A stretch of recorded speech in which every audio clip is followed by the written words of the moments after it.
Bismillahirrahmanirrahim. Assalamualaikum warahmatullahi wabarakatuh. Kami dari kelompok 1 akan menyampaikan materi tentang konsep dan dasar psikologi dakwah.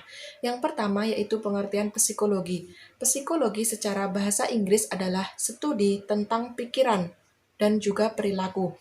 Ini mencakup pengaruh biologis, tekanan sosial, dan faktor lingkungan yang mempengaruhi cara orang berpikir, bertindak, dan juga merasa.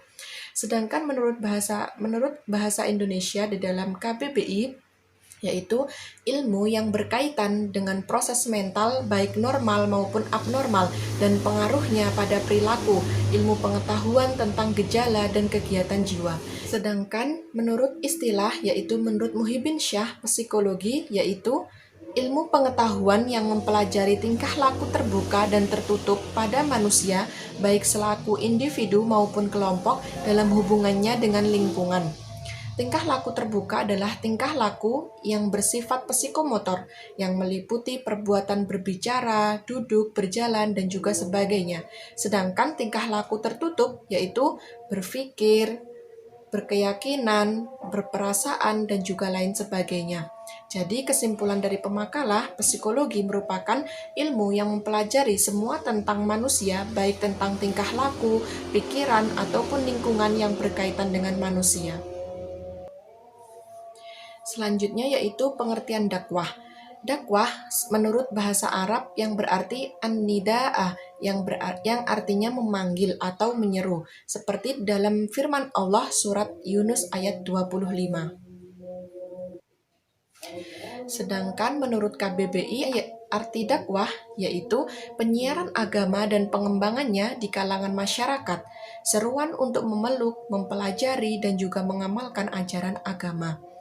Jadi kesimpulan dari pemakalah, dakwah adalah ajakan atau seruan kepada seluruh umat Islam agar mempelajari dan juga mengamalkan ajaran Islam yang dibawa oleh Nabi Muhammad SAW dengan menggunakan metode dan juga disesuaikan dengan kondisi masyarakat tersebut. Sedangkan secara istilah menurut Abu Bakar Zakaria dalam kitabnya Ad-Da'wat ila al-Islam, arti dakwah adalah sebagai kegiatan para ulama dengan mengajarkan manusia apa yang baik bagi mereka dalam kehidupan dunia dan akhirat menurut kemampuan mereka. Poin selanjutnya yaitu poin yang kedua, objek kajian psikologi dakwah. Objek kajian psikologi dakwah adalah manusia. Psikologi dakwah membagi objek kajian menjadi dua. Yang pertama yaitu objek formal. Sudut pandang yang spesifik terhadap suatu masalah biasanya disebut dengan objek formal ilmu pengetahuan. Objek formal ilmu pengetahuan justru ditunjukkan oleh rumusan atau definisi ilmu pengetahuan tersebut. Karena itu, H.M. Arifin mengatakan bahwa psikologi dakwah adalah ilmu pengetahuan yang bertugas mempelajari atau membahas tentang segala gejala hidup kejiwaan manusia yang terlibat dalam proses dakwah. Sedangkan objek formal psikologi dakwah adalah segala hidup kejiwaan atau tingkah laku manusia yang terlibat dalam proses dakwah. Yang kedua yaitu objek material. Fakta-fakta yang diselidiki atau yang dipelajari suatu ilmu merupakan objek material. Objek material psikologi dakwah adalah manusia sebagai objek psikologi dan sebagai sasaran dakwah. Jadi, objek dari psikologi dakwah ialah manusia. Setiap manusia memiliki tingkah laku atau karakteristik yang berbeda karena dipengaruhi oleh beberapa faktor seperti gen, lingkungan, dan juga lain sebagainya. Sehingga sebagai pendakwah harus mempelajari dan memperhatikan kondisi dari sasaran dakwah agar fleksibel sesuai dengan ajaran agama. Assalamualaikum warahmatullahi wabarakatuh. Di sini saya Ibnu Afianti akan menjelaskan mengenai hubungan psikologi dakwah dengan ilmu lain. Yang pertama, hubungan psikologi dakwah dengan ilmu komunikasi. Kalau ilmu komunikasi itu hanya menyampaikan sebuah informasi, tetapi kalau psikologi dakwah itu menyampaikan informasi yang disampaikan itu berupa pesan. Selanjutnya, psikologi dakwah dengan sosiologi. Sosiologi ini sangat berpengaruh dengan psikologi dakwah karena sosiologi ini mengetahui pendekatan apa yang cocok yang digunakan untuk menyampaikan sebuah pesan dalam psikologi dakwah. Selanjutnya, psikologi dakwah dengan psikologi sosial. Psikologi sosial ini sangat berpengaruh juga terhadap psikologi dakwah karena bisa pesan yang berada di psikologi dakwah ini bisa disesuaikan dengan gejala-gejala yang berada di masyarakat tersebut. Selanjutnya, psikologi dakwah dengan psikologi agama. Kalau psikologi agama ini mempelajari tingkah laku manusia terhadap agamanya. Kalau psikologi dakwah mengajarkan tingkah laku terhadap apa yang didakwakan. Selanjutnya, hubungan psikologi dakwah dengan psikologi ini memahami karakter-karakter yang berada pada manusia. Jadi untuk menyampaikan sebuah pesan dalam dakwah itu harus disesuaikan dengan karakter-karakter manusia tersebut.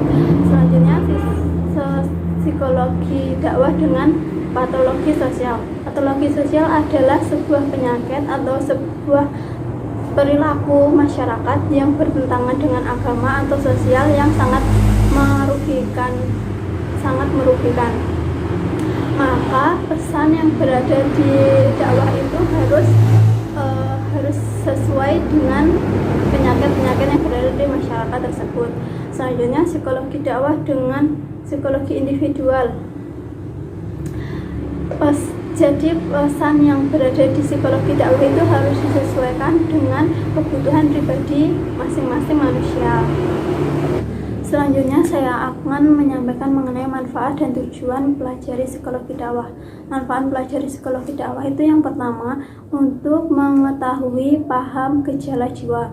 Yang kedua, untuk mengetahui perbuatan jiwa serta kemampuan jiwa dalam mengenal tingkah laku manusia. Yang ketiga, untuk mengetahui penyelenggaraan pendidikan dengan baik. Selanjutnya yaitu tujuan pelajari psikologi dakwah.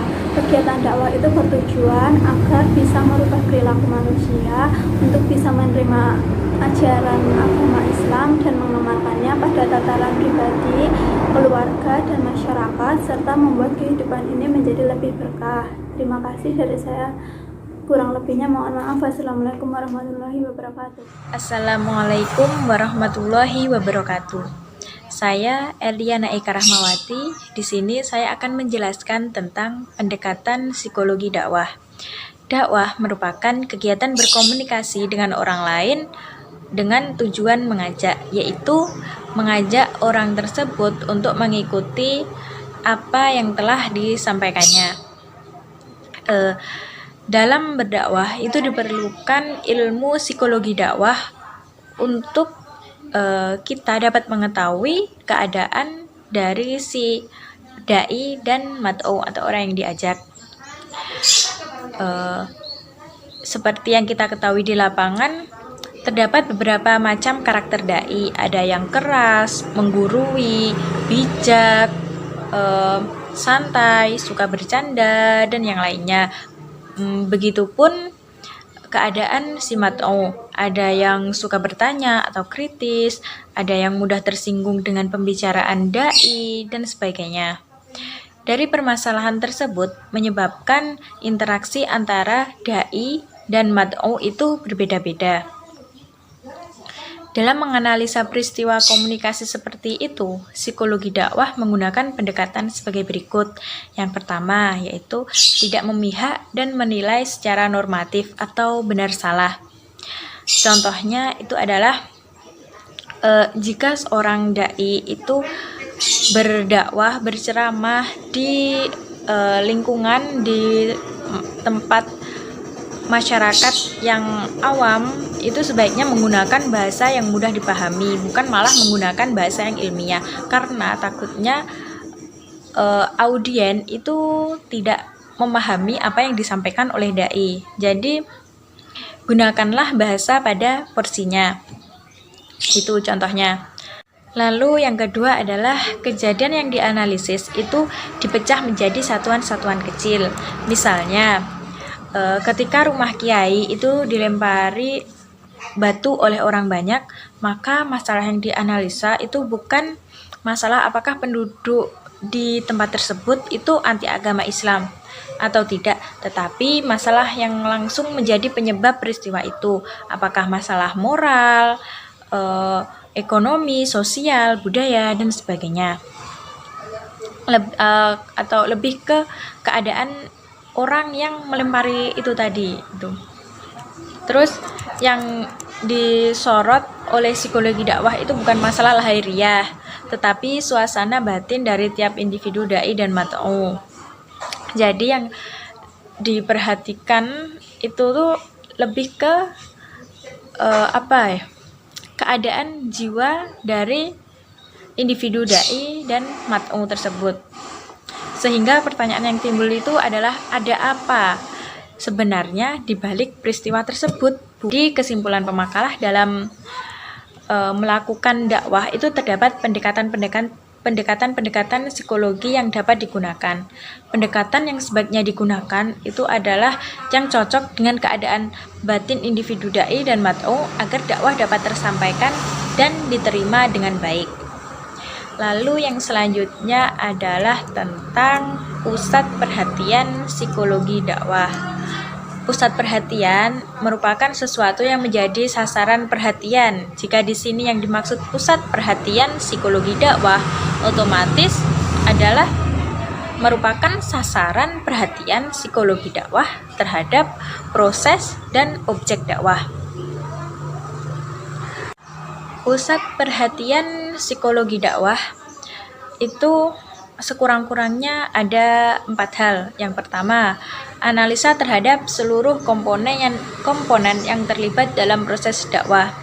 Contohnya, mengapa dai A berhasil mempengaruhi orang-orang yang didakwahi, sedang dai B kok tidak. Terus juga tentang mat'u dan juga dai sebagai manusia, sifat-sifatnya dan faktor-faktor apa internal maupun eksternal yang mempengaruhi perilaku komunikasinya, yaitu komunikasi saat antara dai dan mat'u saat terjadi kegiatan dakwah.